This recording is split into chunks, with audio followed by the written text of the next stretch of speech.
그 용어들을 한번 정리를 하려고 합니다.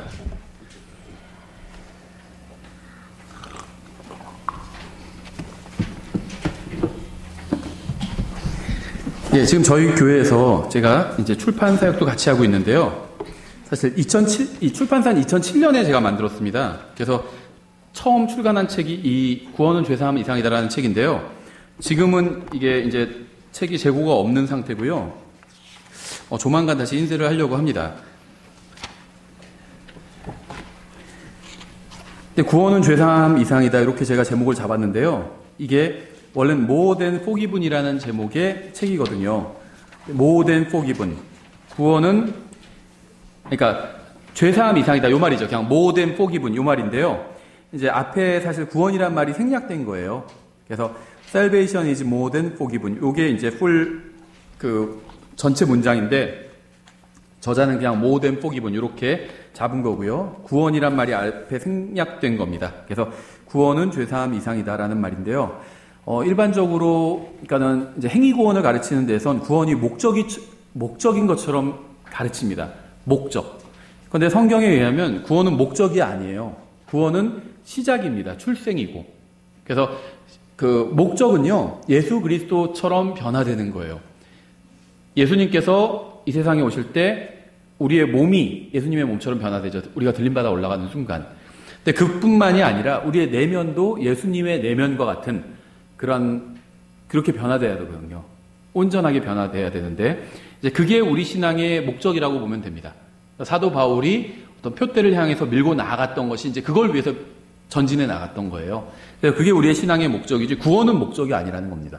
구원은 시작이고 수단에 불과합니다. 출생이에요. 예, 그래서 오늘 저희가 이제 구원에 대해서 특히 이 구원의 용어들을 좀 살펴보면서 이 구원에 대해서 좀 더 이해의 폭을 넓혀보려고 합니다. 그래서 오늘 저희가 8가지 용어를 지금 살펴보려고 하는데요.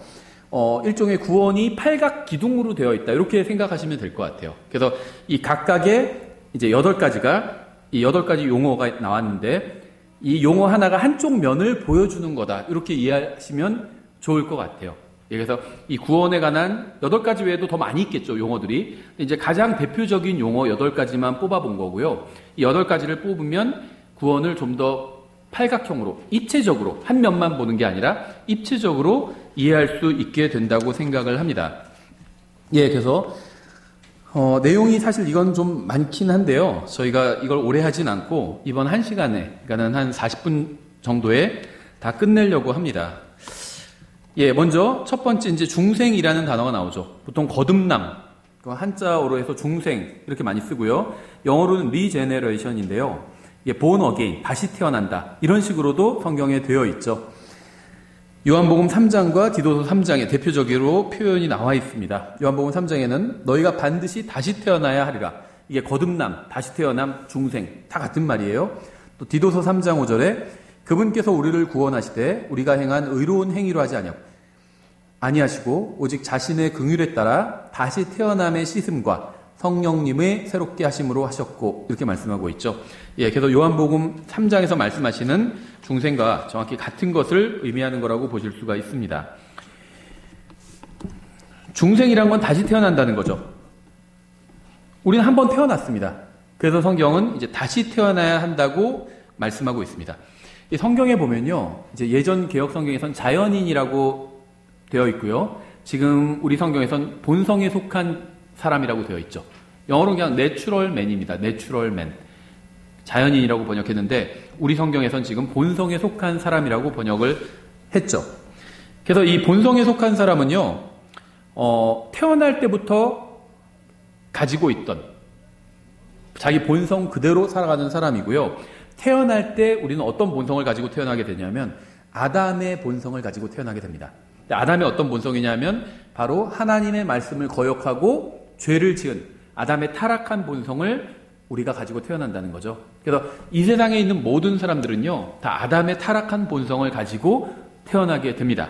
이 아담의 타락한 본성은요, 마귀의 영향을 굉장히 강하게 받고요, 강하게 받아요. 왜냐하면은 이 아담의 타락한 본성 자체가 이 마귀의 영향으로 인해서 타락한 상태가 된 거잖아요. 그래서 그 마귀의 영향을, 하나님의 말씀보다는 마귀의 영향을 강하게 받으려는 이런 성향을 가지고 있습니다. 그리고 이 아담의 타락한 본성만 가지고 태어난 사람은요, 영적인 면에 있어서는 마귀의 자식이라고 볼 수 있어요. 이거는요, 그 사람에 대한 어떤 도덕적인 비난이 아닙니다. 어떤 사람이 마귀의 자녀다 이런 말은요, 도덕적으로 비난하는 게 아니에요. 한국인이다, 미국인이다 하는 것처럼 그 사람의 상태에 관한 이야기입니다. 예수님께서 요한복음 8장 44절에서 종교 지도자들한테 너희 아비 마귀라는 표현을 쓰셨죠. 마귀 자식이라는 거예요. 그래서 이 세상에서 그냥 본성만 가지고 태어난 사람은 모두 다 마귀의 가족에 속한 상태로 태어나게 됩니다. 예, 그래서 이런 타락한 이 본성, 타락한 성품은요, 마귀의 성품과 굉장히 유사합니다. 예를 들면 성경에서 예수님께서 마귀에 대해서 말씀하시면서 거짓말의 압이라고 말씀하셨죠. 마귀로부터 모든 거짓말이 나온다고 말씀하신 건데요. 이 인간의 타락한 성품도요, 이 거짓말을 본능적으로 이렇게 하게 되죠. 거짓말은 가르칠 필요가 없어요.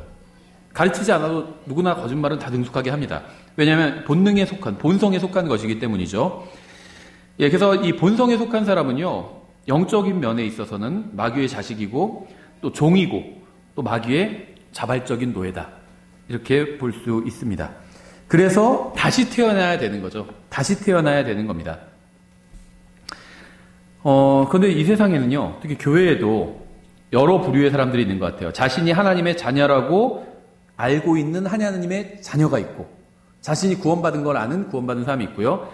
자신이 하나님의 자녀라는 사실을 모르는 하나님의 자녀도 있어요. 예수님을 믿고 구원받았는데 잘못 배워서 성경을, 그것으로는 부족하고 계속해서 뭐 헌금 많이 하고 뭐 많이 하고 헌신 많이 하고 그래야 하나님의 자녀가 됩니다. 이렇게 가르치는 사람들도 있습니다. 이것과는 약간 다르지만 예를 들면 은사주의 교회들이 있죠. 방언하고 뭐 신유 집회하고 이런 은사주의 교회들. 은사주의 교회가 다 그런 건 아니지만 은사주의 일반적인 은사주의 교리는요, 예수님을 믿고 구원받는 것과 성령을 받는 것을 분리합니다. 먼저 예수님을 믿고 구원받지만 그것으로는 부족하다. 그 다음에 성령 세례라고 하죠. 성령 세례를 받아야 된다. 이렇게 가르친다는 거죠. 성경에 없는 가르침이죠. 그러니까 예수님을 믿었으면 구원받고 하나님의 자녀가 되었는데 그 사람에게 무엇인가 더 필요하다. 이렇게 주장하는 거죠. 근데 성령으로 침례를 받지 않으면, 성령님을 받지 않으면 그 사람은 구원받은 사람이 아니죠. 그러니까 예수님을 믿고 구원받았지만 다시 성령을 받을 필요가 있다. 이렇게 가르치는 거예요. 근데 그런 가르침에 속는 사람들이 있죠. 자기가 하나님의 자녀인데 하나님의 자녀라는 사실을 모르고 있는 거죠. 또 자기가 마귀의 자녀인데 영적으로는 마귀의 자녀이고 자기가 구원받지 않았다고 알고 있는 사람이 있고, 또 자기가 구원받지 않았으면서도 구원받지 않았다는 사실을 모르고 있는 사람들도 있죠. 그래서 이 네 가지 중에 하나에 모든 사람이 다 들어가게 됩니다. 예, 그래서 아담의 자녀로 영적인 면에 있어서는 아담의 자식으로 태어나기 때문에, 아담의 본성을 가지고 태어나기 때문에 다시 태어날 그런 필요성이 있는 거죠. 이게 좀 약간 어려운 개념일 수 있는데요. 아담의 자녀로 태어난다고 해서 사람은 영과 혼과 몸으로 되어 있잖아요. 어느 언어나 영, 혼, 몸이 다 다른 단어로 되어 있습니다.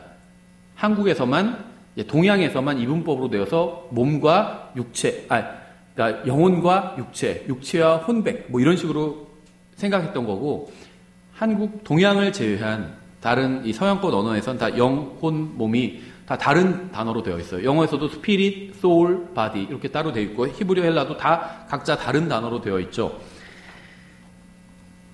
그런데 아담의 성품을 가지고 태어난 사람들은요, 영이 죽은 것은 아니지만 영적으로, 어떤 면에 있어서는 영적으로 죽었다 이렇게 표현할 수도 있겠죠. 성경에서도 정확히 영적으로 죽었다 이런 표현은 나오지 않는데요. 비슷한 표현들이 나오죠. 에베소서 2장 1절에 나오는 것처럼 허물과 죄 가운데 죽어 있었다. 이렇게 구원받기 전에 우리를 허물과 죄 가운데 죽어 있었다. 이런 식으로 표현하고 있고요. 또 예수님께서도 죽은 자들을 장사 지내게 하라. 이런 말씀하셨죠. 앞에 죽은 자들로는 영적으로 죽은 사람들, 이런 의미겠죠. 뒤에 죽은 자들은 실제로 몸이 죽은 사람이겠죠.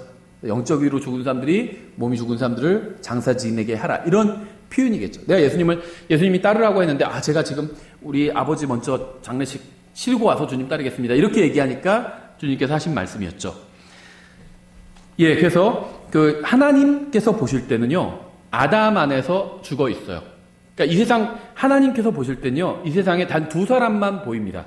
바로 아담과 예수 그리스도입니다. 그래서 아담을 이제 첫째 사람, 예수님을 마지막 아담, 마지막 사람이라고 부르시는 거예요. 예수님 2000년 전에 오시고 예수님 이후에도 많은 사람들이 태어났잖아요. 하지만 예수님이 마지막 사람인 겁니다. 왜냐하면 하나님 앞에서는 단 두 사람만 있기 때문이에요. 그래서 하나님께서 보실 땐 구원받지 않은 사람, 예수님을 믿어본 적이 없는 사람은 다 이 아담, 첫째 사람 아담 안에 있습니다. 그리고 예수님을 믿고 다시 태어난 사람은 이제 예수 그리스도 안에 있어요. 둘째 사람, 예수 그리스도 안에 있죠. 그래서 이 첫째 사람에서 둘째 사람으로 옮겨가지는 것이 구원받는 것이고, 이제 다른 말로 하면 우리가 이번에 첫 번째 나온 단어, 이 중생, 거듭나는 겁니다. 이게 거듭나는 거예요. 그런데요, 이제 이 거듭난 중생은요, 우리가 뒤에 보면 중생, 입양, 칭의, 전가, 성화, 결국은 같은 것을 설명하고 있는데요. 이제 다른 측면으로 지금 설명을 하는 거죠. 근데 이 중생은 왜 하나님께서 이런 표현을 쓰셨냐면, 이건 이제 가족으로 출생하는 것에 관해 것으로 설명해 주시기 위해서 이 중생이라는 표현을 쓰신 겁니다. 한 가정이 있고 그 가정에 속한 사람, 그러니까 식구가 되려면, 가족이 되려면 어떻게 해야 되죠? 두 가지 방법 중에 하나가 있죠. 하나는 출생을 하는 거예요. 혈통적으로 가족이 되는 거죠. 그래서 이 출생하는 건요, 우리가 혈통이라고 하잖아요. 피와 관련이 있어요. 그래서 예수님의 피를 통해서, 예수님의 그 피를 믿고, 예수님의 피가 나의 모든 죄를 다 깨끗이 씻어줬다는 예수님의 피를 믿으면 중생, 거듭나게 된 겁니다. 다시 태어나게 된 거예요. 그래서 이렇게 다시 태어난 사람은요, 하나님의 가족으로 출생을 한 겁니다. 이건 뭐 의심의 여지 없이 하나님의 아들이 되는 거죠. 왜냐하면 출생했기 때문에. 그래서 이 중생은요, 구원을 출생으로 표현하고 있는 겁니다. 다만 주의하셔야 될 게 있어요. 다시 태어난다는 거, 성경에서는 예수님을 믿으면 다시 태어난다고 하잖아요. 거듭나는 것이고, 이것이 실제로 있는 일이라는 겁니다. 어떤 사람들은요, 이 중생이 실제로 일어나는 일은 아니라고 생각하는 사람들이 있어요. 실제로 일어나는 일은 아니지만 하나님을 믿으니까, 하나님 말씀 믿으니까, 그래, 그냥 너가 그대로 있는 사람이지만 그냥 다시 태어난 것으로 쳐줄게, 이렇게 생각하는 사람들이 있습니다. 이 중생은요, 다시 태어난 것으로 하나님께서 쳐주는 게 아니라, 실제 다시 태어나지는 않지만 그냥 쳐주는 것. 예를 들면 어떤 사람이 더러워요. 그런데 그냥 네가 옷을 더럽혀서 죄송하다고 하니까 깨끗하진 않지만 그냥 깨끗하다고 해줄게, 이렇게 착각하시는 분들이 있는데요, 절대 그런 게 아닙니다. 실제로 깨끗하게 해주는 거예요. 실제로 다시 태어난 겁니다. 다만 사람은 우리가 예전에 공부한 것처럼 영과 혼과 몸으로 되어 있는데요, 다시 태어난 게 몸이 다시 태어난 건 아닙니다. 혼이 다시 태어난 것도 아니에요. 영이 다시 태어난 겁니다. 영이. 다만 영혼 몸 중에 나의 정체성은 혼에 있다고 말씀을 드렸잖아요. 혼에 있어요. 나의 정체성. 그래서 사람이 죽으면 영은 전도서에 나온 것처럼 하나님께로 돌아오고 몸은 땅 속에 묻게 되죠. 혼이 지옥에 가든지 아니면 하늘나라에 가는 겁니다. 나의 정체성이 나의 혼에 있어요. 몸에 있는 것도 아니고 영에 있는 것도 아닙니다. 그래서 나의 정체성은 혼에 있는데요, 이제 다시 태어나는 것은 주로 이 영과 관련이 있어요. 영이 다시, 이제 내가 다시 태어나기 전엔 인간의 영으로 태어났었는데, 이제는 하나님의 자녀로, 하나님께로부터 온 하나님의 영으로 다시 태어나게 된 겁니다. 왜 이 말씀을 드렸냐면요, 사람이 영혼 몸으로 되어 있고 나의 정체성은 혼에 있다고 말씀드렸죠. 근데 이제 내가 몸 안에 있는 한은 이 몸도 저인 거예요. 그렇죠? 이 몸은 영원히 저의 것은 아닙니다. 저의 수명이 닿으면 이 몸은 버려두고 하나님께로 가게 돼요. 이 내 몸 안에 있는, 육체 안에 있는 혼이 하나님께 가게 되는 것이고, 주님께서 공중으로 오셔서 저를 부르시면 이 육체가 변화돼서, 이 육체는 버려두고 변화된 육체를 입고 주님을 만나서 영원히 주님과 함께 하게 되는 거죠. 하지만 그러기 전까지는 이 육체도 제가 버릴 거지만 일단은 저를 이루고 있는 한 요소 중에 하나라는 거죠. 그래서 이 육체도 저인 건 맞아요. 하지만 육체 안에서, 이 육체도 저지만 육체 안에서 일어나는 일을 제가 다 감지하는 것은 아니죠. 예를 들면 암도 종류마다 다르겠지만 어떤 암은요, 발병하고 나서 한 1년 정도 후에 증상이 많이 드러나게 되는 암이 있대요. 그런 질병들이 있죠. 에이즈 같은 것도 걸리면 바로 증상이 드러나는 게 아니잖아요. 몇 달 이후에 이제 에이즈의 어떤 특징들이 신체에 나타나게 되죠. 그러니까 무슨 말이냐면 몸속에 병균이 침투했다고 해서 육체가 즉시 그것을 감지하는 것은 아니라는 겁니다. 그렇죠. 한참 후에 감지하게 돼요. 육체가 감지하게 되고 이제 혼도 나중에 감지하게 되죠. 아, 내 몸이 지금 이렇게 돼가는구나. 이런 걸 내 몸에서 일어나는 일을 내 혼이 알아차리게 되는 거죠. 마찬가지로요. 영에서 일어나는 일도 내가 즉시 알지는 못하게 된다는 겁니다. 저는 1990년 7월 어느 날, 날짜는 기억 안 나요. 1990년 7월 어느 날 예수님을 저의 구주로 구원자로 받아들였거든요. 근데 그때 저는 예수님을 제가 그때 믿었지만 제 영에게 어떤 일이 일어나는지는 즉시 알진 못했어요. 나중에 성경을 배우면서 알게 됐고요. 또 나중에 또 성경을 배우는 것과 상관없이 제 영에 어떤 일이 일어났다는 걸 나중에는 제 혼이 이제 자각을 하게 됐습니다. 시간이 많이 지나고 나서. 근데 제가 예수님을 믿는 순간 제 영이 즉시 다시 태어나게 된 거지만 그때는 제가 몰랐다는 거죠. 제 영에 무슨 일이 일어났는지. 그러니까 이런 이 중생도 마찬가지예요. 예수님을 믿는 순간 실제로 영이 다시 태어난 겁니다. 다시 태어난 것으로 쳐주는 것이 아니라 진짜로 다시 태어난 거예요. 육신이 태어난 것처럼 똑같이 영이 다시 태어난 겁니다. 이게 중요해요. 영적 출생은 실제로 있었던 일이에요. 이것만 알아도요, 구원을 잃어버릴 수 있다고 생각하지 않게 됩니다. 출생은요, 되돌릴 수 없는 거거든요. 시간을 되돌리지 않으면 출생은 되돌릴 수 없어요. 근데 시간을 되돌릴 수 있는 건 이건 인간의 영역 바뀌잖아요. 인간뿐만 아니라요, 이건 천사들, 모든 영적 존재의 영역 바뀌에요. 이건 오직 하나님만 하실 수 있죠. 근데 하나님은 시간을 되돌리지는 않으실 거예요. 시간 밖으로 나가시겠죠. 그게 영원이죠. 이건 하나님에 속한 일이에요. 근데 하나님께서는 그렇게 하지 않으시겠다고 약속하셨어요. 시간을 되돌려서 구원받지 못하게 한다든지 구원을 가져간다든지 이렇게 말씀하지 않으셨다는 거죠. 그러니까 이 구원은요, 이 중생과 관련해선 출생입니다. 근데 출생은 되돌릴 수가 없어요. 한번 태어나면요, 괜히 났다. 이렇게 생각이 돼도 되돌릴 수가 없다는 겁니다. 저도 둘만 키우다가 이제 셋이 되니까요, 아이가.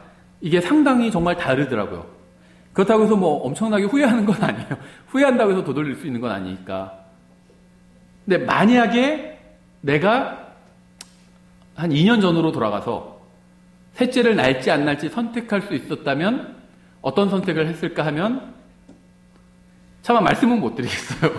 하지만은 그럴 일은 없다는 거죠. 지금 좀 다 그러시거든요. 야, 지금 좀 힘들어도 나중에 애들 크면은 좋아질 거야. 이렇게 얘기를 하시고 그럴 거라고 생각해요. 근데 지금은 사실 힘든 게 사실이거든요. 그런데 뭐 어떻게 할 수가 없어요. 되돌릴 수는 없어요. 출생이 그런 거거든요. 낳고 낳길 잘했다 이렇게 생각할 수 있죠. 아니면 진짜 그런 경우가 있을지 모르지만 낳고 막 애가 크면서 사고만 치면 아휴 저걸 괜히 나가지고 이렇게 생각될 수도 있겠죠. 말은 해도 되돌릴 수는 없어요. 마찬가지로 영적인 출생도 마찬가지입니다. 이게 가상에 그냥 영적인 것으로 태어난 것으로 해줄게 이런 얘기가 아니라는 겁니다. 가상이 아니라 실제 일어난 일이에요.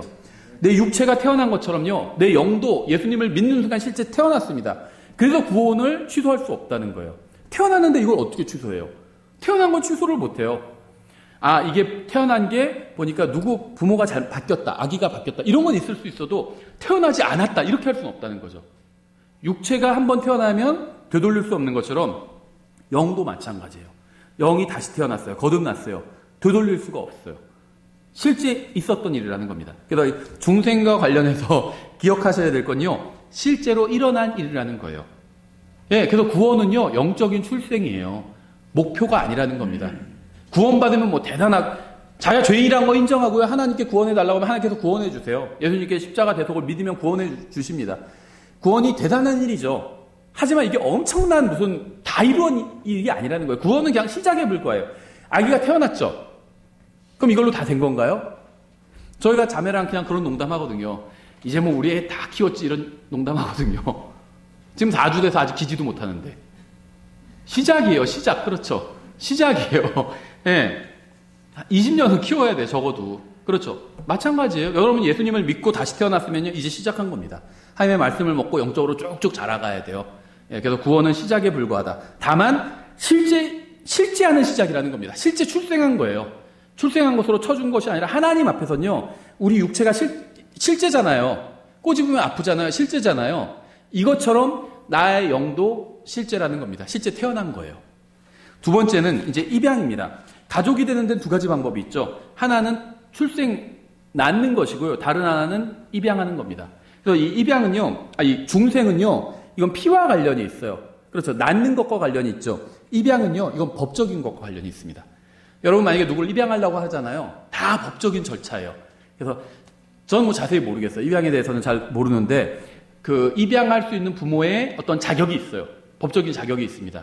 어떤 사람만이 입양할 수 있고요. 또 예를 들면 자기보다 나이 더 많은 사람이 입양할 수 없어요. 당연한 얘기 같지만 그러려고 했던 사람이 있으니까 조항이 있겠죠. 제가 예를 들면 자기보다 나이 많은 사람이 입양 못한다는 겁니다. 그렇죠? 그래서 이 입양은요, 법적인 것과 관련이 있습니다. 그래서 이거를 이제 다른 말로 하면 입양이 내가 되었다. 이 말은 양자가 되었다는 거잖아요. 이건 법적인 것과 관련이 있어요. 출생은 이제 피와 관련이 있는 거고요. 그런데 이게 여러분들이 항상 성경을 연구하실 때요, 이 성경의 단어는 이제 성경으로 해석을 해야 됩니다. 이 세상에서 정의하는 것으로 해석하면요, 오해를 일으킬 수 있다는 거죠. 이 입양이라는 단어는요, 성경에서 굉장히 긍정적으로 사용된 단어입니다. 우리가 일반적으로는 부정적으로 사용하잖아요. 그렇죠? 옆집 아이가 입양되었대. 그러면 와, 부럽다 안 하잖아요. 그래? 그래. 그런 사정이 있었구나. 이렇게 얘기하죠. 뭔가 부정적인 단어로 사용하는데요. 그렇죠. 나는 나중에 입양되는 게 소원입니다. 이렇게 얘기하는 사람은 없어요. 그렇죠. 부정적으로 사용이 됩니다. 그런데 성경에서는요, 이걸 굉장히 긍정적으로 사용하고 있습니다. 그래서 심지어 입양되는 영이 바로 양자의 영이죠. 하나님께서 우리에게 양자의 영을 주셨다. 이렇게 말씀하고 있죠. 입양과 관련해서 두 구절을 제가 뽑았는데요. 갈라디아서 4장 5절. 이것은 율법 아래 있던 자들을 구속하시고 또 우리가 아들로 입양되게 하려 하심이라. 이렇게 말씀하고 있죠. 또 에베소서 1장 5절. 자신의 크게 기뻐하시는 뜻에 따라 우리를 예정하사 예수 그리스도를 통해 자신의 아이로 입양하심으로써 이렇게 말씀하고 있습니다. 그래서 우리가 예수님을 믿는 순간 영이 다시 태어난 거고요. 또 우리가 하나님의 자녀로 입양이 된 겁니다. 왜냐면요, 우리는 영적인 면에 있어서는 구원받는 순간 하나님의 자녀로 태어났잖아요. 근데 이제 혼의 영역에 있어서는 이미 저는 16살에 구원받았는데 16년 동안 육신적으로는 저희 부모님의 자녀였고요. 영적인 면으로 있어서는 마귀의 자녀였던 거예요. 마귀의 가족에 속한 사람이었던 겁니다. 그래서 이제 하나님의 가족에 속한 사람으로 옮기는 법적 절차가 필요했다는 거죠. 그래서 그게 바로 입양이고요. 제가 예수님을 믿는 순간 저는 하나님의 자녀로 입양이 된 겁니다. 그래서 입양은 낳진 않았지만 이상하다. 우리가 다시 태어났다고 했는데 그건 영이고요. 저의 혼은 태어난 건 아니에요. 그렇죠. 하나님의 자녀로 태어나진 않았어요. 그렇죠. 저의 혼은. 그래서 입양이 필요했던 겁니다. 저의 혼이 하나님의 자녀로 입양될 필요가 있었다는 거죠. 예, 그래서 입양은요, 이 중생은요, 변화된 성품에 관한 거예요. 이건 피와 관련된 거예요. 피. 그러니까 중생은 성품과 관련이 있어요. 아담의 자녀, 아담의 성품을 물려받았잖아요. 태어난 거거든요. 우리가 다시 태어나는 순간 하나님의 성품을 물려받은 겁니다. 하나님의 성품을 물려받은 거예요. 그래서 믿는 사람은 이제 더 이상 진노의 자녀가 아니라 실제적으로 하나님의 자녀로 다시 태어난 거예요. 성품과 관련된 거고 그리스도의 성품을 소유하게 된 겁니다. 그리스도의 성품을 소유하게 된 건데요. 근데 이상하다. 그리스도의 성품을 소유했는데 왜 내가 아직도 예수님처럼 마음을 품지 않을 때가 많이 있잖아요. 예수님의 성품을 지금 소유만 하게 돼서 그래요. 이걸 이제 사용하면서 살아야 되는데 일종의 이런 것과 같습니다. 성경에 보면요, 예수님께서 자신을 여러 가지로 표현하고 있어요. 자기가 새벽별이라고도 말씀하고 있고요, 선한 목자라고도 하셨고요, 포도나무라고도 하셨죠. 근데 계시록에 보면요, 예수님께서 자기가 다윗의 뿌리라고 말씀하셨습니다. 뿌리. 그래서 예수님은요, 뿌리예요. 뿌리. 그 예수님을 믿는 순간 예수님이라는 뿌리가 내 안에 들어온 겁니다. 그래서 뿌리를 내린 거예요. 뿌리. 근데 이제 위에 싹을 내고 잎이 열리고 해야 되겠죠. 그리고 나중에 어떻게 열매가 열리겠죠. 그래서 예수님이라는 뿌리가 이제 내 안에 심겨진 거예요. 그래서 싹을 내고 하기 위해서는 하나님의 말씀의 물로 물을 줘야 되겠죠. 그럼 이게 자라나게 된다는 겁니다. 그럼 자라날수록 어떻게 되죠? 예수님 같은 모습을 보이게 되는 거죠. 예, 그래서 이 중생은요, 이제 그 출생과 관련 있는 거고 피와 관련 있는 거고요. 입양 그리고 변화된 성품과 관련이 있어요. 성품과 관련이 있고 입양은 변화된 위치와 관련이 있습니다. 그래서 믿는 사람은 더 이상 이 세상의 자녀가 아니라 성장한 아들로서 하나님의 가족 안으로 들어오게 된 것이고요. 또 가족이기 때문에 이제 상속을 받게 된 겁니다. 그래서 입양도요. 내가 낳은 자식만이 아니라 내가 입양한 자식이 있다면 법적으로 다 상속을 해줘야 돼요. 그렇죠. 낳은 자식이 아니까 얘는 조금만 줘야겠다. 이건 되지 않는다는 거죠. 그 보장된 몫이 있다는 겁니다. 그렇죠. 예, 그 다음에 세 번째 칭의라는 단어가 나오죠. 이거는 우리말로 풀면 의롭게 됨입니다. 의롭게 됨. 또 의롭다 함도 돼요.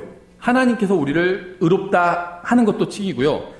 내가 또 칭의를 받았다 이렇게 표현하잖아요. 내가 하나님 앞에서 의롭게 됐다는 겁니다. 하나님 앞에서. 그래서 칭의는요. 선 자리의 변화에 대한 거예요. 믿는 사람은 더 이상 하나님의 면전에서 죄인이 아니고요. 예수 그리스도의 의를 받아서 소유하게 됩니다. 그래서 하나님 앞에서 의인이 되는 겁니다. 그 말은 무슨 말이냐면요. 예수님을 믿고 나서 내가 죄를 지으면 어떻게 되죠? 죄를 짓다 예수님을 믿고 구원받았어요. 그런데 남의 돈을 훔치다가 잡혔습니다. 현행범으로. 그럼 이제 재판에 넘겨지겠죠. 그럼 판사 앞에서는요. 예를 들면 증거가 너무 확실해요. CCTV 다 있고 저의 범행을 입증할 증거가 완벽히 있어요. 그럼 저는 판사 앞에서 죄인의 자리에 서게 되는 거죠. 하지만 하나님 앞에서는요. 여전히 의로운 사람의 자리에 서 있다는 겁니다. 영적인 면에서 그렇다는 거예요. 하나님 앞에서. 그렇죠. 반대도 마찬가지죠. 이 세상 사람 중에서요. 아주 의롭게 사는 사람들이 있어요. 거짓말도 남보다 안 할 수는 없죠. 남보다 좀 적게 하고. 그렇죠. 다른 사람보다는 좀 더 낮게 사는 사람들이 있습니다. 그 사람들은 사람들 앞에서는 의인이라고 불리겠죠. 우리가 의인이라고 말하는 사람들도요. 하나님 앞에서는 다 죄인이에요. 사람과 비교했을 땐 그래도 비교적 더 의로운 사람들이 있잖아요. 그럼 그런 사람을 사람들은 의인이라고 부르거든요. 예를 들면 우리나라 세종대왕, 이순신 장군 이런 사람들을 최고의 의인으로 꼽잖아요. 위인으로 꼽고 의인으로 꼽잖아요. 그러면은 그런 사람들은요. 우리 같은 평범한 사람보다 훨씬 더 훌륭한 사람인 건 맞아요. 그렇죠. 정말 불굴의 어떤 의지로 자기를 희생해서 다른 사람들을 위해서 산 사람들이 있잖아요. 우리 같은 평범한 사람에 비하면 의로운 사람이 맞아요. 하지만 하나님의 절대 기준에 비춰보면 하나님 앞에서는 죄인이라는 거죠. 여기도 마찬가지예요. 칭의도. 다른 사람들 앞에서는 불의한 사람으로 보일지 몰라도 하나님 앞에서는 의로운 사람으로 인정을 받게 된다는 겁니다. 여기서 선 자리가 변화가 생겨버린 거예요. 사람들 앞에서 하나님 앞에서 죄인의 자리에 서 있다가 칭의를 받는 순간 하나님 앞에서 의로운 사람의 자리에 서게 된 겁니다. 그런데 우리가 법적으로는 하나님 앞에서 의인이 되었는데 실제 내 삶은 죄를 짓는다면 죄의 종 노릇하고 사는 거죠. 그럼 이거는 굉장히 부끄러운 일이겠죠. 하나님의 아들이 되었고 의인이 되었는데 하나님의 아들답게 살지도 않고 의롭게 살지도 않는다면 이거는 그리스도의 심판석에서 부끄러움을 당하겠죠. 구원과는 관련이 없어요. 구원을 잃어버리는 건 아닙니다. 다만 부끄러움을 당하겠죠. 로마서 4장 25절 그분께서는 우리의 범죄로 인하여 다시 넘겨주셨으며 우리의 칭의를 위하여 다시 일으켜 주셨느니라. 또 로마서 5장 16절 또 이 선물은 죄 지은 한 사람으로 말미암아 이루어진 것과 같지 아니하니 이는 한 사람으로 말미암아 심판이 정죄에 이르렀으나 많은 범죄로 인한 이 거저 주시는 선물은 칭의에 이르기 때문이니라. 이렇게 말씀하고 있죠. 예, 그래서 칭의에 대해서 성경은 말씀하고 있습니다. 한 사람으로 인해서 아담으로 인해서 모든 사람이 죄인이 되었죠. 또 한 사람으로 인해서 예수 그리스도로 인해서 사람으로 오신 예수님으로 인해서 모든 사람이 의롭게 될 수가 있게 된 거죠. 예, 그래서 제가 여러 번 설명드린 것처럼 일종의 대리인 제도나 마찬가지죠. 나를 대리해서 예수님께서 대리 행위를 해주신 거죠. 내가 그 대리 행위를 추인하면, 인정하면 그 법률 효과가 나에게 오는 것이고 인정하지 않으면 그 법률 효과가 나에게 오지 않는 거죠. 예, 그 다음에 이제 전가가 있는데요. 전가. imputation이라고 되어 있는데요. 이 다른 단어들은요, 위에서 보시면 이제 양자다, 다시 태어난다, 다음에 의롭게 되었다, 이런 식으로 그대로 번역이 되었는데요. 이 imputation이란 말은요, 여기 성경에서는 그대로 번역되진 않았어요. 근데 이제 이게 그대로 번역하기엔 조금 어려운 단어입니다. 그래서 일반적으로 신학 용어에선 전가라고 하는데요. 이걸 쉬운 말로 하면 인정이에요. 인정. 아, 그렇게 한 것으로 인정해 줄게. 이거라고 보시면 됩니다. 그래서 이 전가를 가장 잘 보여주는 성경 구절이 빌레몬서 18절입니다. 만일 그가 내게 잘못을 했거나 조금이라도 빚을 졌거든 그것을 내 회개의 장부에 넣어라. 이렇게 얘기한 거죠. 빌레몬서는 도망친 노예에 관한 얘기잖아요. 오네시모. 그래서 이 도망친 노예가 주인을 피해서 도망쳐 왔는데 사도 바울과 만나게 됐고 복음을 듣고 구원받게 된 거죠. 그랬을 때 이제 구원받고 나서 자기가 그렇게 도망친 것이 잘못한 것이라는 것을 인정하고 이제 다시 옛 주인에게 돌아가려고 하는데 이제 두려웠겠죠. 그러니까 사도 바울이 빌레몬에게 뭔가 받을 게 있었던 것 같아요. 그래서 그 받을 것을 제하고 차라리 이 노예가 도망친 건 잘못한 거니까 너한테 돌아가니까 이제 거기에 대해서 묻지 말아라. 혹독하게 대하지 말아라. 이런 편지를 써서 보내주게 된 거죠. 예, 그래서 이것이 이제 전가입니다. 인정이에요. 그래서 이 전가는요, 복음의 구조를 굉장히 잘 보여주는 그런 개념인데요. 아담의 죄가 모든 사람들에게 옮겨졌습니다. 이게 전가예요. 아담 한 사람이 지은 죄가 모든 사람들에게 옮겨진 겁니다. 근데 그게 말이 안 된다. 어떻게 아담이 졌으면 아담이 진 거지 왜 모든 사람이 그 죄를 다 옮겨받냐 이렇게 생각할 수 있는데 그래서 제가 어떤 구덩이 예화를 든 거죠. 성경에는 없는 내용이에요. 구덩이가 있어요. 죄악의 구덩이가. 어떤 이유로 그게 생겼는지는 몰라요. 죄악의 구덩이가 있고 하나님께서는 거기에 들어가지 말라고 하셨는데 아담과 이브가 뛰어 들어갔습니다. 그러면 죄는 아담과 이브가 지은 거죠. 근데 거기서 아이를 낳았어요. 그럼 거기서 태어난 아이들은 구덩이에 뛰어 들어간 적이 없습니다. 하지만 태어나고 보니까 구덩이 안에서 태어난 거예요. 이거가 같다는 겁니다. 아담과 이브의 죄가 모든 사람에게 그 죄의 결과가 모든 사람들에게 임하게 된 겁니다. 이런 일은요 비일비재해요. 예를 들면 어떤 정신혼전하지 않은 사람이 갑자기 신나랑 라이터 갖고 와가지고 신나 막 붙고 불 붙여버리면 나머지 사람들은 불을 지른 적이 없잖아요. 다 함께 타 죽게 되는 거죠. 그 한 사람의 죄로 인해서 많은 사람에게 나쁜 일이 일어나게 된 겁니다. 그렇죠. 안 좋은 결과, 악이라는 안 좋은 결과가 일어나게 된 거예요. 이런 전가는요, 비일비재하게 일어납니다. 아담 한 사람의 죄로 인해서 인류 전체가 죄에 빠지게 된 겁니다. 이게 이제 전가되었다. 이렇게 볼 수가 있어요. 아담 한 사람의 죄가 모든 사람에게 전가됐는데요. 이게 이제 모든 사람이 다 죄인이 된 아주 근원적인 원인이죠. 아담의 죄로 인해서 모든 사람이 다 죄인이 되었잖아요. 근데 하나님께서는요, 이것과 정확히 같은 방법으로 모든 사람이 의인이 될 수 있는 길을 열어주셨죠. 아담 한 사람의 죄로 인해서 모든 사람이 죄인이 된 건요, 자동으로 된 겁니다. 근데 예수님 한 사람의 순종으로 인해서 또 희생으로 인해서 모든 사람이 의로운 사람이 될 수 있게 된 것은 자동으로 이루어진 일이 아니에요. 근데 이것도 이상하다. 아담으로 인해서 모든 사람이 죄인이 되었으면, 그러니까 안 좋은 일이 자동으로 이루어졌으면 좋은 일도 자동으로 이루어져야 되는 게 아니냐 이렇게 주장할 수도 있는데요. 이게 사회생활을 해보면 그렇지 않아요. 무슨 말이냐면 아까 말씀드린 것처럼 한 사람이 불을 지르면 여러 사람이 같이 타 죽게 된 거죠. 안 좋은 일은 자동으로 일어나게 돼요. 그런데 국가에서 무슨 혜택 받으려고 하잖아요. 그러면 그거는 신청해야 돼요. 가만히 있는데 그냥 혜택을 주지는 않는다는 겁니다. 저희도 이제 아이를 낳으면 아이 낳은 거 갖고 주는 게 있어요. 셋째 낳으면 얼마 주고 뭐 주고 뭐 이런 것들이 있는데요. 그냥 신청 안 하고 가만히 있으면 안 줘요. 받을 권리가 있지만 주지 않습니다. 신청해야지 주는 거거든요. 그러니까 신청한다는 게 법적인 의사표시인 거예요. 내가 받겠다는. 그 의사표시를 해야 나에게 혜택을 준다는 거죠. 마찬가지예요. 하나님께서 인간의 몸을 입고 이 세상에 오셔서 우리를 위해서 법적인 행위를 해주셨어요. 근데 그 효과를 받으려면 반드시 내가 의사표시를 해야 된다는 겁니다.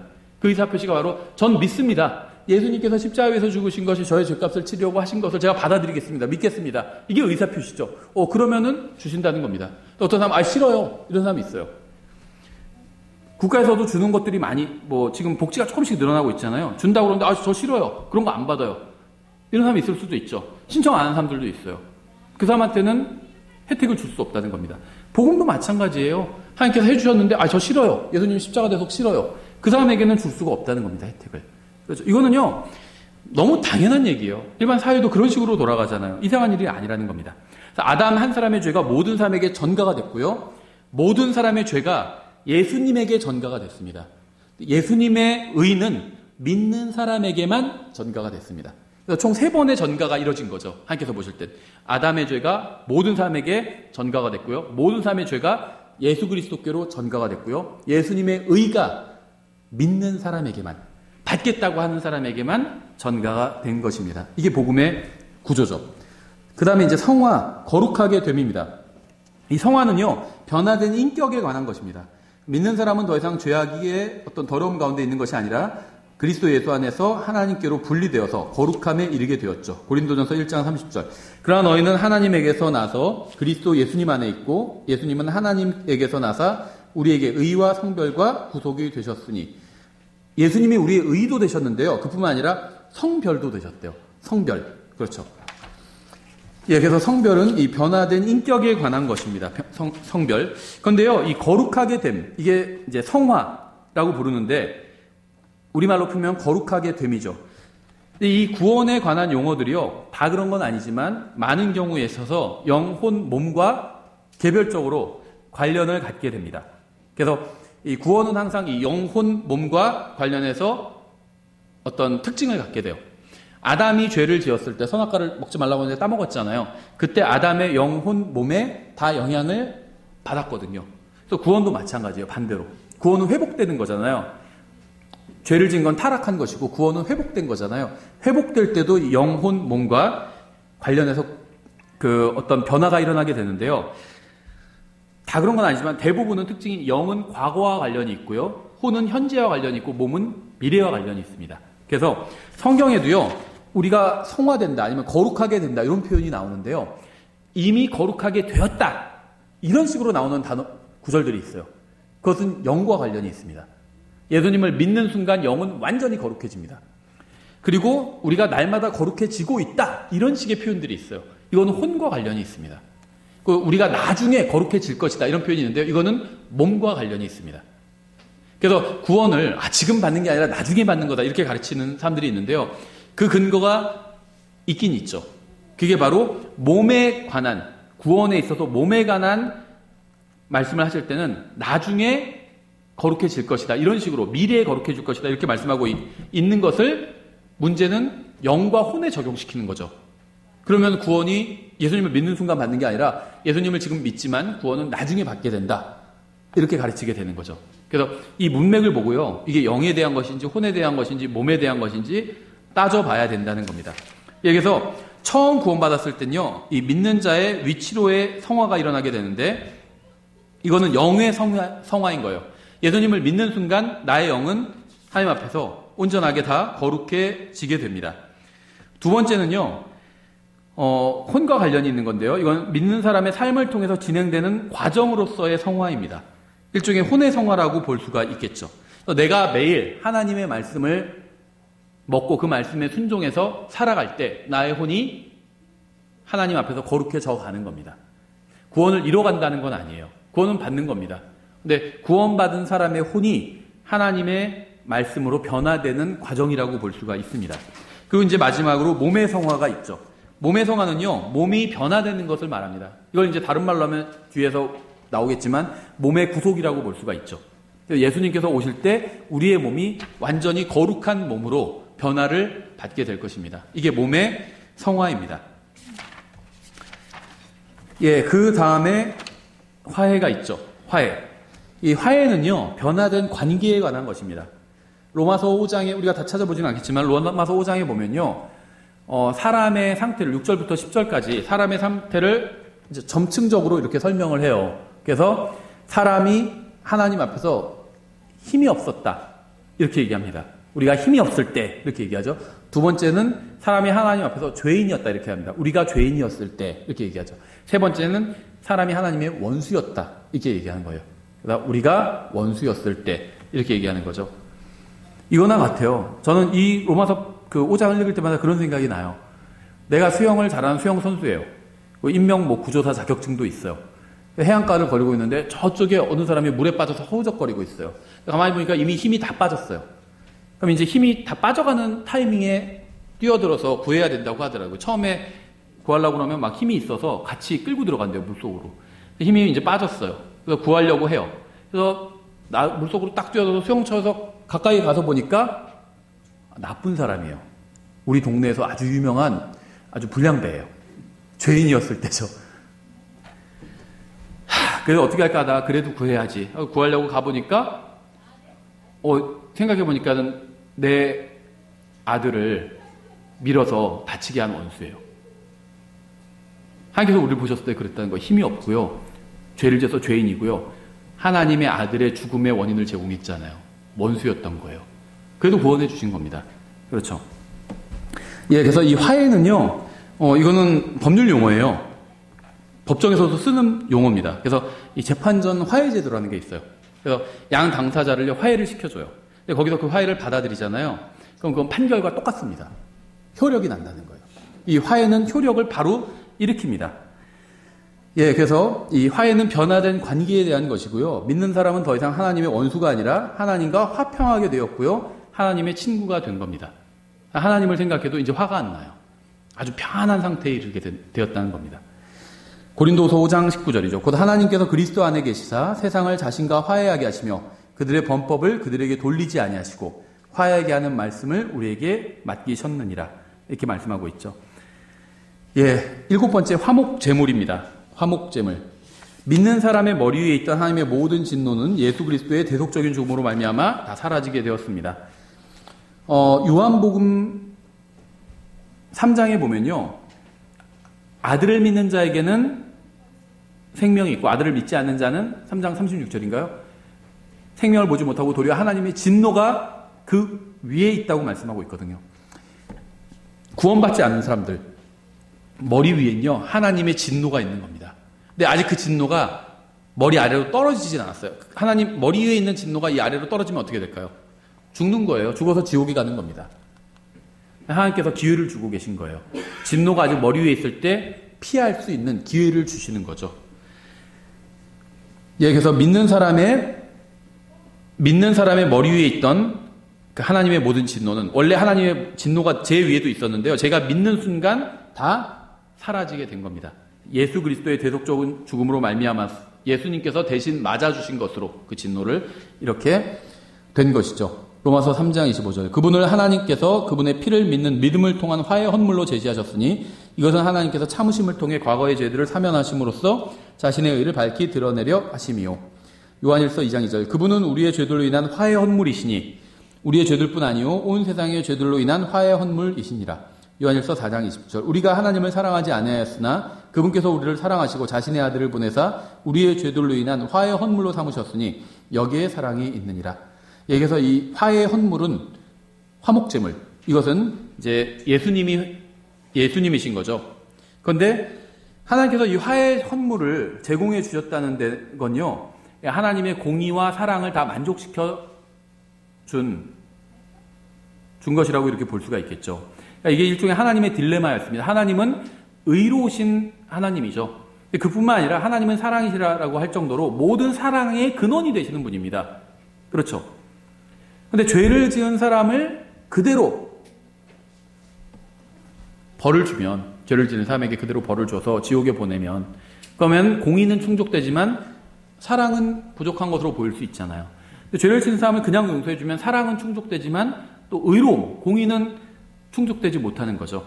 하나님께서는 이 딜레마를 해결하기 위해서 자신이 친히 인간의 몸을 입고 이 세상에 오셔서 십자가 위에서 죽어주심으로 공의도 충족시키고 사랑도 충족시켜 주신 것이죠.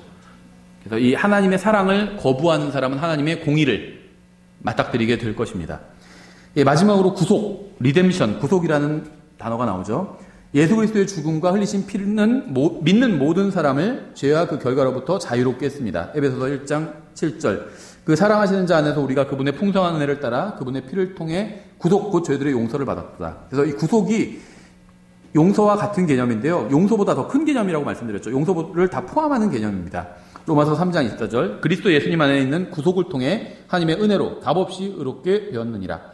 에베소서 4장 30절. 하나님의 거룩한 영을 슬프게 하지 말라. 그분으로 말미암아 너희가 구속의 날까지 봉인되었느니라. 이건 예수님께서 오시는 날을 말하는 거죠. 히브리서 9장 12절. 염소와 송아지의 피가 아니라 자기 피를 힘입어 단 한 번 거룩한 곳에 들어가사 우리를 위하여 영원한 구속을 얻으셨느니라. 이렇게 말씀하고 있죠. 여기서 구속은요, 값을 치르는 행위에 대한 것입니다. 그래서 어떤 것을 잃어버렸다가 다시 구입한 거나 마찬가지예요. 그런 일이 있었다고 그러죠. 내가 아끼는 물건이 있었는데요. 그걸 도둑 맞았어요. 도둑이 그거를 예를 들면 어떤 금은방에 팔았습니다.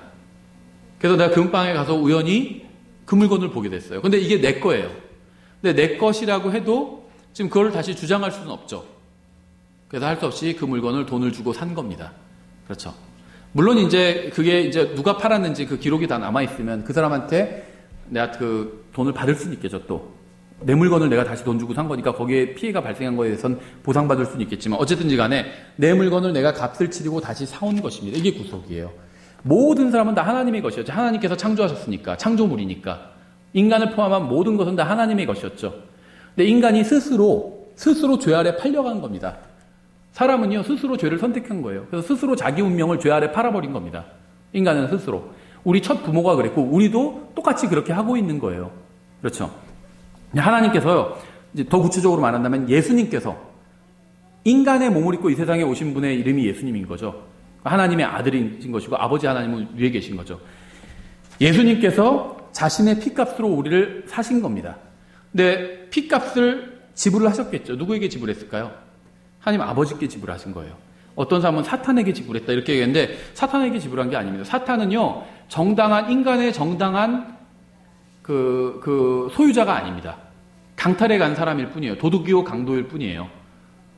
그래서 인간의 정당한 소유자인 하나님께 예수님께서 자신의 피값으로 값을 지불해 주시고 이제 이 인간을 얻을 수 있는 아주 정당한 권리를 획득하신 거죠. 그런데 왜 하필 자신의 피로 했냐? 우리가 아까 그 오전 설교도 본 것지만 레위기 17장에 11절에 나온 것처럼 사람의 생명은 피에 있습니다. 하나님께서 그렇게 정하신 거예요. 생명은 피에 있다고. 그래서 피가 생명을 상징하죠. 세상에서도 그래요. 피가 생명을 상징합니다.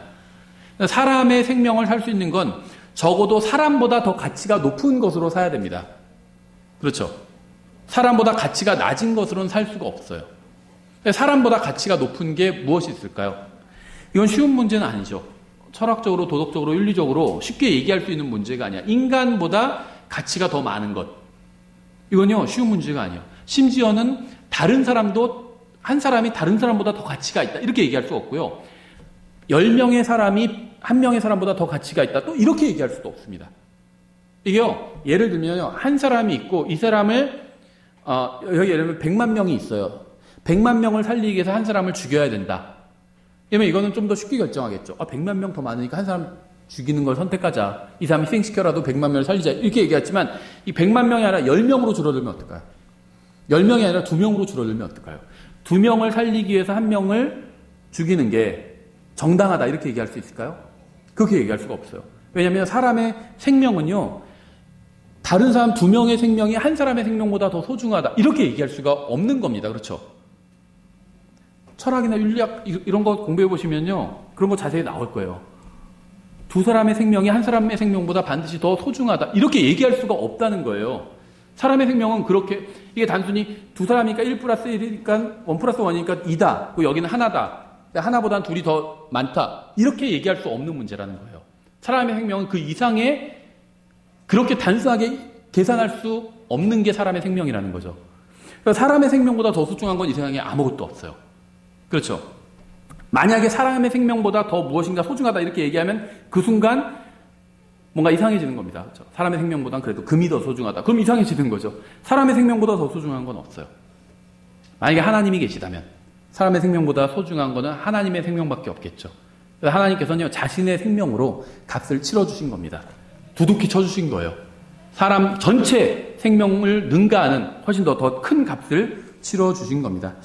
예, 그래서 결론적으로 우리가 앞서서 공부한 모든 것들을 한마디로 요약한다면요, 주님께서 우리를 위해서 해주신 일은 모두 실제적인 일이라는 겁니다. 8가지를 살펴봤는데 이 중에서 단 하나도 예표적으로, 안 그렇지만 그냥 그런 것으로 쳐주는 거, 일종의 뭐 명예 검은띠 같은 거, 명예 박사학위, 그건 뭘까요? 박사가 아니라는 거죠. 명예 박사학위는 박사가 아니라는 거. 실제가 아닌데 그냥 이 사람이 워낙 훌륭하니까 그냥 그런 것으로 이렇게 해주는 거잖아요. 그런 게 아니라는 겁니다. 다 실제로 일어난 일이에요. 구원과 관련해서 우리가 살펴본 8가지는요, 실제로 일어난 일입니다. 예수님께서 하신 일이 워낙 훌륭하니까 그냥 인간의 죄값을 다 치렀다고 치는 게 아니라 실제로 예수님의 피가 인간의 모든 죄값을 다 치른 거예요. 실제로 그런 겁니다. 믿는 사람들을 의롭다고 말로만 하시는 것이 아니라 우리는 실제로 의로워진 것이고요. 믿는 사람들을 거듭났다고 말로만 하시는 것이 아니라 실제로 새로운 생명이 믿는 사람 안에서 다시 태어난 겁니다. 예수 그리스도를 자신의 유일한 구원자로 믿고 거듭난 그리스도인은요, 예수 그리스도 안에서 영원토록 안전합니다. 왜냐하면 실제로 일어난 일들이기 때문에 하나님께서 인간에게 요구하시는 모든 것들, 의로움, 거룩한, 죄 없음, 완전함, 이런 것들이요, 예수 그리스도를 통해서만 공급받을 수 있는 건데요. 이 의로움과 거룩함과 죄 없음과 완전함은요, 예수 그리스도 안에 있을 때만 또 얻을 수 있는 거죠.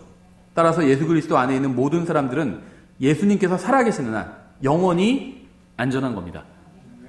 예, 그래서 저희가 이 구원에 관한 용어를 아주 간략히 살펴봤고요. 나중에 이 책 나오면요, 다시 한번 자세한 설명은 읽어보시기 바랍니다. 기도하고 찬양하고 마치겠습니다. 기도하겠습니다. 하나님 아버지, 저희가 아주 간략하게 주님께서 저희에게 주신 이 구원의 선물을 살펴봤습니다. 저희가 정말 머리로만 이렇게 아는 것이 아니라 정말 주님께서 주신 이 구원을 저희가 누리면서 살 수 있도록 도와주시기 원합니다. 또 한 주간 저희가 세상에 나아가 살 때 정말 주님과 동행하고 또 정말 더욱더 영적으로 성장하고 또 주님을 기쁘시게 하는 삶을 살 수 있도록 도와주시기 원합니다. 예수님의 이름으로 기도드렸습니다. 아멘.